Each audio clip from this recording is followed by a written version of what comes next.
Көктем келіп, күн жылынып, барлықтарың мәз болып жатсыңдар. Бірақ біз үшін, біз деген яғни аллергетиктер үшін бұл енді бір қайғылы жағдай десек болады. Мен қысты жақсы көремін, потому что жазда аллергия енді июльдің 15-інде басталады ғой менде. Бірақ қазірдің өзінде міне қолда платок, анда-санда түшкіріп қойып, мұрын жыбырлап жатыр уже. Мына жақта міне бардачокта авамис,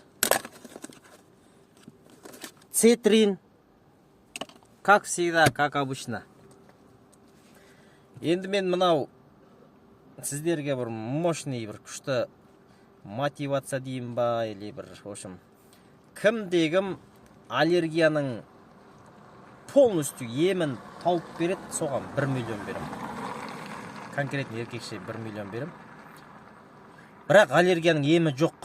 Мен міне армияда мұрын сындырған, содан бері аллергиямды 2011 жылдан бастап қиналып келем. Кімде қандай аллергия, қандай ем шара қолданасыздар, соны жазып, бөліп кетсеңдер, бөлісіп. Бірақ мен білгенде аллергияның емі жоқ. Анау 3000 теңгелік дипроспан алып келіп жүрмеңдер.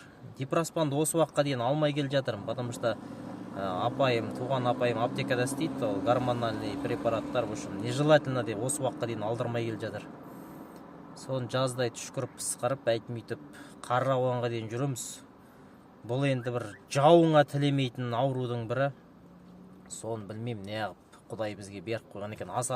Азамат қатты байып кетпесін деп бүйтіп бір сәл бәсеңдетіп қойды ма екен.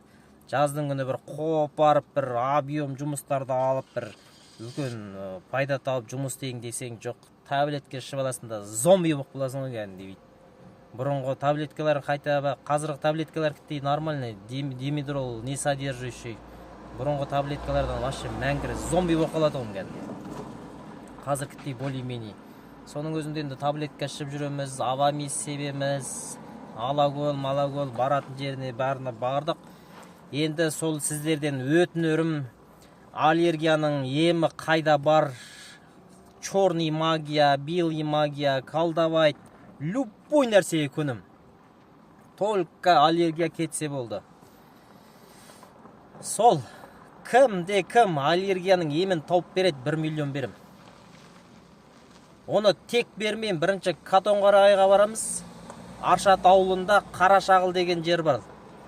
Соған барамызда 2 күн қол тартпамен шөп шабамыз, июльдің 15-20-сынан кейін. Егерде сол 2-3 күннің ішінде аллергия болмаса, тың еткіз Каспий Голдыңа 1 миллион аударып жіберем. Давай, кеттік.